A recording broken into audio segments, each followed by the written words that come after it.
Assalamualaikum warahmatullahi wabarakatuh. Alhamdulillahirabbil alamin. Anak-anakku sekalian, kali ini bertemu lagi dengan Bapak dalam video pembelajaran online. Mudah-mudahan kita semua dalam keadaan sehat walafiat dan kita tetap diberikan kesemangatan dalam belajar.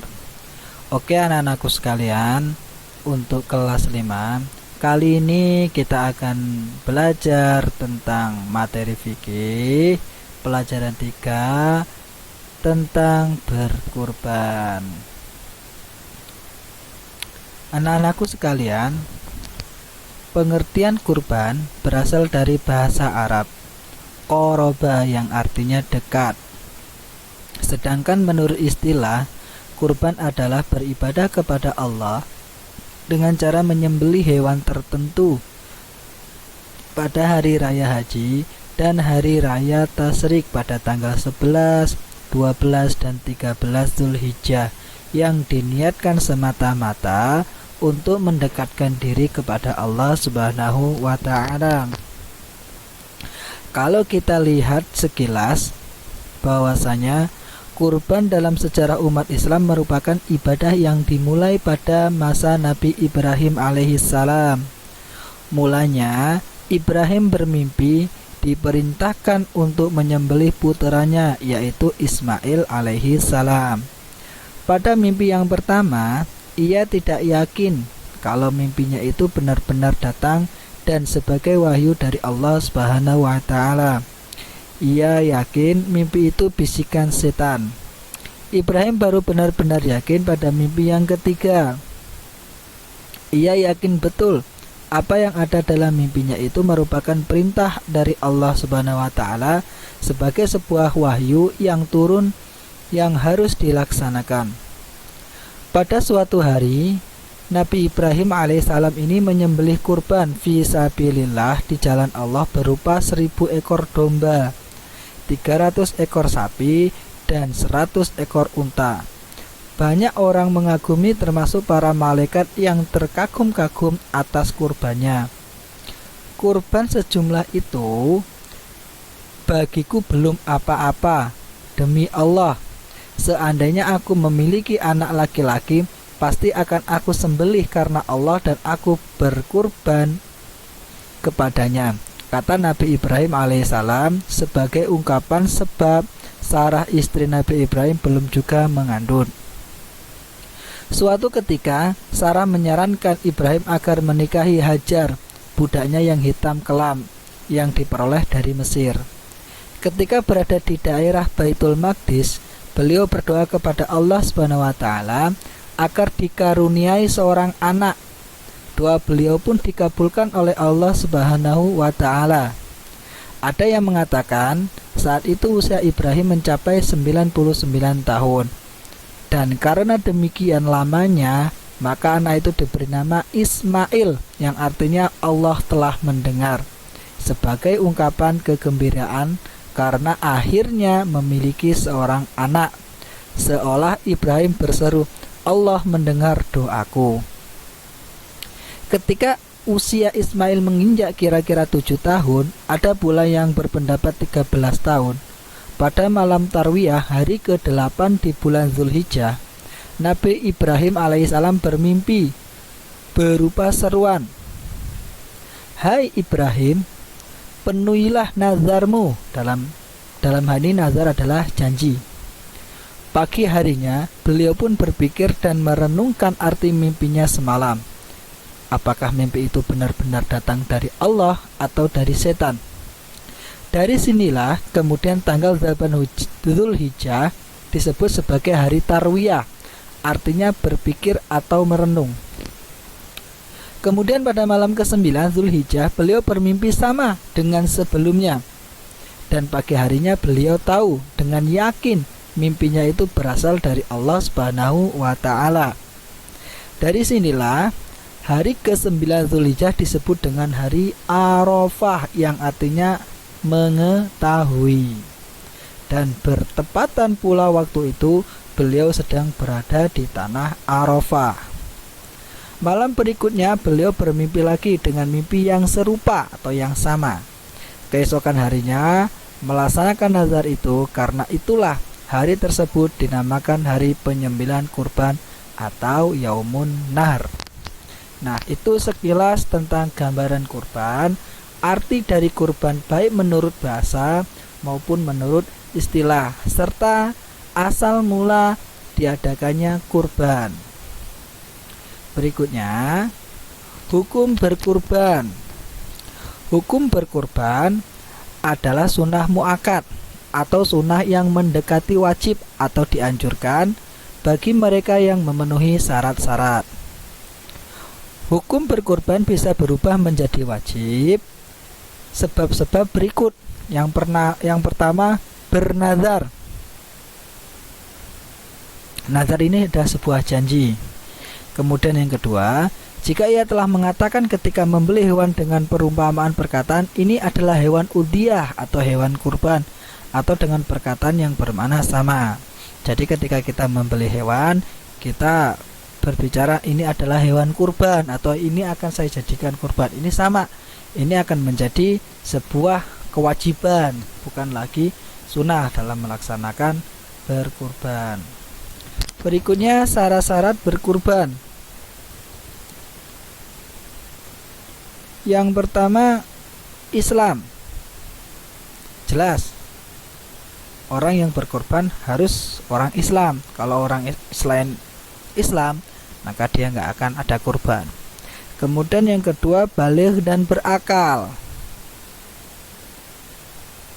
Kemudian yang ketiga, merdeka. Dia bukan budak atau hamba sahaya.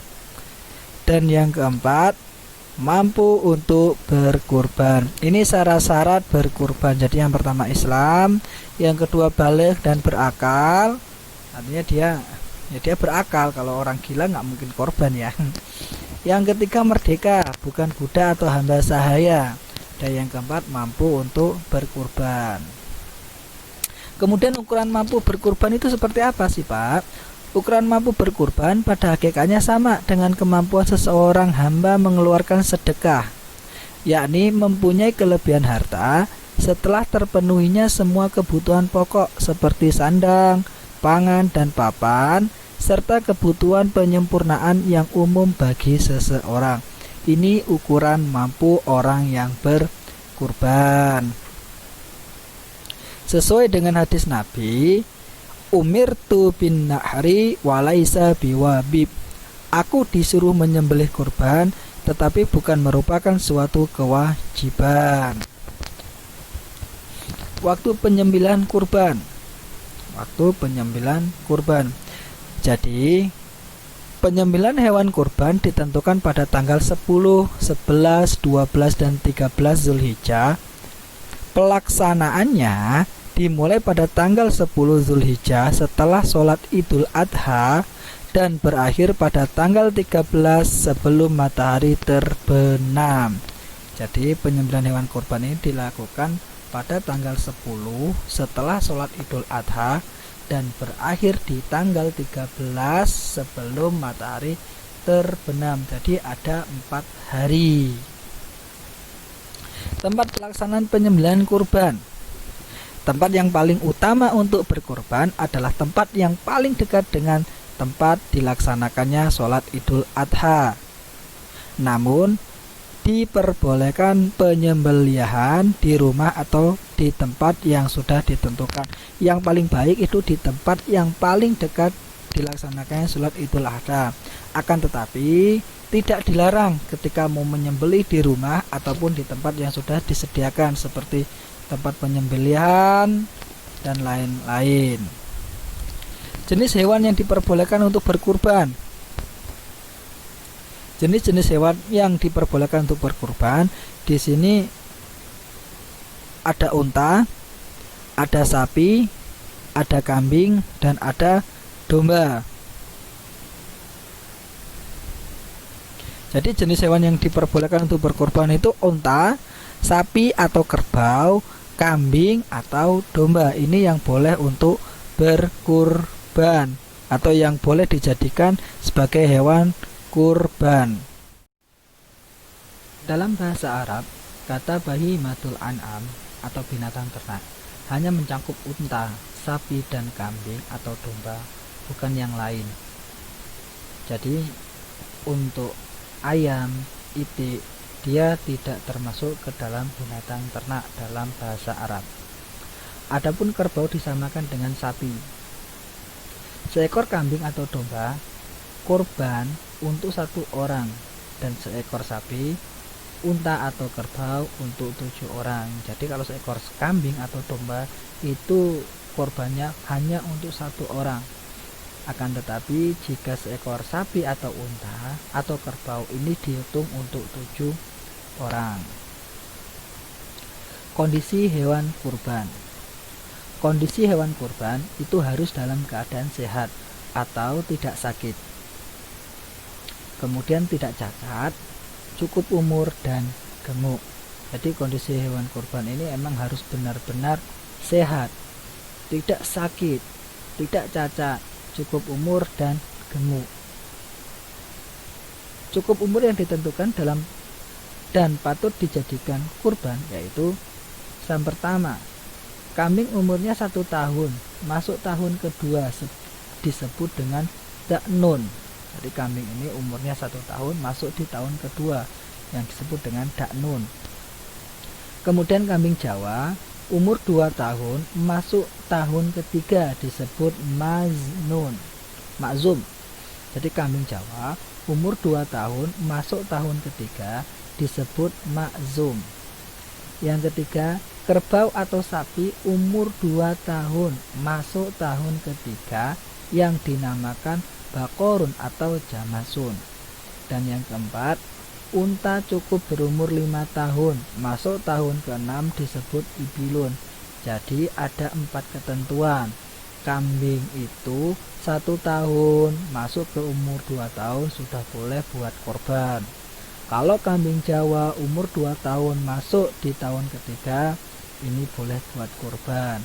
Untuk sapi atau kerbau berusia 2 tahun, masuk di usia ke-3 tahun. Jadi masuk 2 tahun ke usia ke-3 tahun. Untuk sapi dan kerbau boleh buat kurban. Kalau unta, dia berumur 5 tahun, masuk ke usia 6 tahun. Paham ya anak-anak ya? Berikutnya, larangan berkurban menggunakan hewan kurban seperti berikut. Ini hewan kurban yang tidak dibolehkan untuk berkurban. Yang pertama, dia buta. Yang kedua, menderita sakit. Yang ketiga, pincang jalannya atau pengkor kalau bahasa kita ya. Lemah kakinya serta kurus. Yang kelima, tidak ada sebagian tanduknya potol. Itu juga tidak boleh buat korban. Tidak ada sebagian kupingnya itu kepotong. Itu juga tidak boleh. Terpotong hidungnya. Ini juga tidak boleh. Pendek ekornya. Ini juga tidak boleh. Artinya pendek ekornya mungkin ekornya tadinya pernah kepotong. Kemudian rabun matanya, dia tidak sehat. Ini hewan-hewan yang dilarang untuk dijadikan hewan kurban. Kemudian pembagian hewan kurban. Hewan kurban ini ada 3 kriteria dalam pembagiannya. Yang pertama, apabila kurban ini dilakukan karena nazar. Nazar ini artinya sumpah atau janji atau wajib, maka seluruh daging dari hewan kurban wajib dibagikan atau disedekahkan semua. Dan haram atas orang yang berkurban memakan daging tersebut. Apabila daging terlanjur dimakan, maka wajib mengganti jumlah yang sudah termakan tanpa harus menyembelih kembali. Jadi ketika orang melakukan kurban dengan nazar atau janji, maka dia diharamkan untuk memakan daging kurban tersebut. Itu yang pertama. Kemudian yang kedua, apabila kurbannya itu sunnah, bukan kurban atas nama nazar atau janji, maka cara pembagiannya ada 3 ketentuan. Ketentuan yang pertama, yaitu 1/4 dari daging kurban untuk yang berkurban atau keluarganya. Kemudian 1/4 yang kedua dari daging kurban untuk disedekahkan kepada fakir miskin. Dan 1/4 3 dari daging kurban disimpan tetapi tetap disedekahkan kepada orang-orang yang membutuhkan. Pak, kalau umpamanya ini tidak usah disimpan, langsung dibagikan ke fakir miskin, boleh nggak? Boleh. Artinya tinggal dibagi, tetap dibagi 3, yang 1/4 untuk keluarga yang berkorban dan yang berkorban, kemudian 2/3 dari pembagian tadi langsung dibagikan ke fakir miskin. Terus Pak, kalau umpamanya orang yang berkorban ini walaupun toh dia sunnah, tapi dia tidak mau menerimanya, boleh nggak? Nggak apa-apa. Dia nggak dikasih juga nggak apa-apa.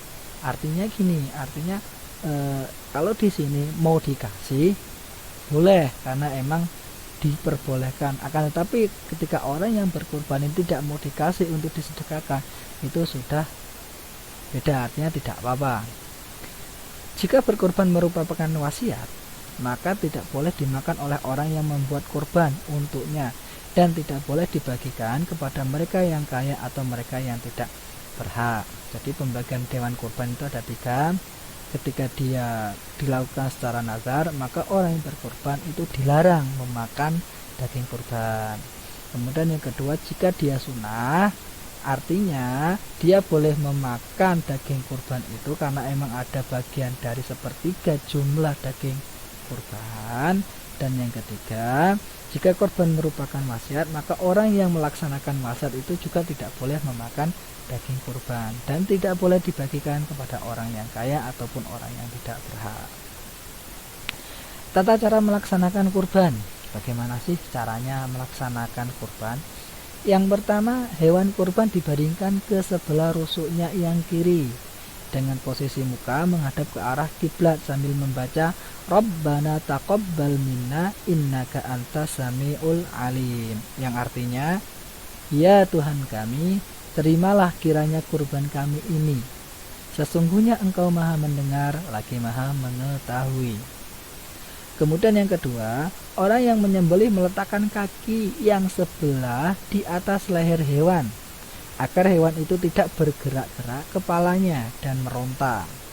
Jadi kakinya ditaruh di leher. Penyembelihan melakukan penyembelihan sambil membaca Bismillahi Allahu Akbar.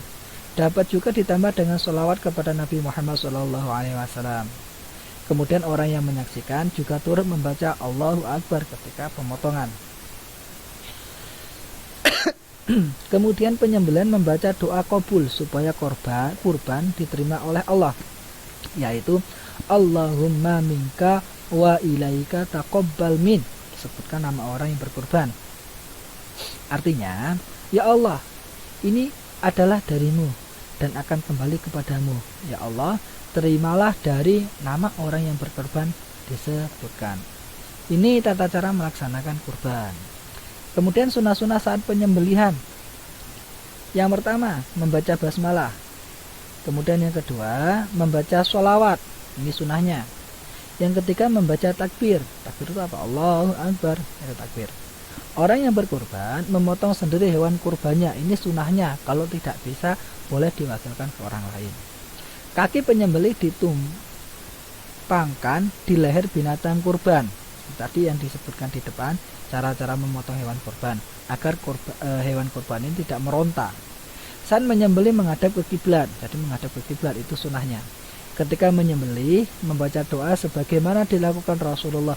Bismillahi Allahumma taqabbal min Muhammadi wa ali Muhammadi wa min ummati Muhammad. Ini doa Nabi Muhammad ketika menyembelih hewan kurban. Selanjutnya hikmah ibadah kurban. Yang pertama, hikmah dari ibadah kurban menghidupkan sunnah Nabi Ibrahim alaihissalam. Yang kedua, mendidik jiwa ke arah takwa dan mendekatkan diri kepada Allah Subhanahu wa taala. Yang ketiga, menghilangkan sifat tamak, rakus dan mewujudkan sifat murah hati, mau membelanjakan harta di jalan Allah.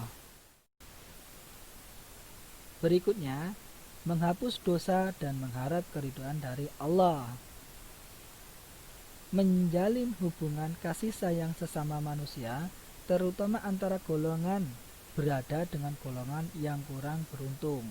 Dan yang terakhir, akan memperoleh kendaraan atau tunggangan ketika meniti titian surat al-mustaqim atau jalan lurus di akhirat. Ini hikmah dari ibadah kurban. Jadi hikmahnya itu ada 6. Apa aja sih tadi? Menghidupkan sunnah Nabi Ibrahim, mendidik jiwa ke arah takwa dan mendekatkan diri kepada Allah, menghilangkan sifat tamak. Tamak ini pertama rakus dan mewujudkan sifat murah hati, mau membelanjakan harta di jalan Allah, menghapus dosa dan mengharap keridhaan dari Allah, menjalin hubungan kasih sayang sesama manusia, terutama antara golongan berada dengan golongan yang kurang beruntung, dan yang terakhir akan memperoleh kendaraan atau tunggangan ketika meniti titian suratul mustaqim atau jalan lurus di akhirat. Oke anak-anakku sekalian, demikian pembahasan kita tentang kurban. Mudah-mudahan anak-anak semua dapat memahaminya dan bisa mendapatkan hikmahnya. Ketika kita bertanya tentang kurban, maka anak-anak tahu apa sih itu kurban, tujuannya apa, asal mula kurban itu dari mana. Ya anak-anak ya, cukup sekian dari Bapak pembahasan tentang materi fikih berkurban untuk kelas 5. Bapak akhiri, wassalamualaikum warahmatullahi wabarakatuh.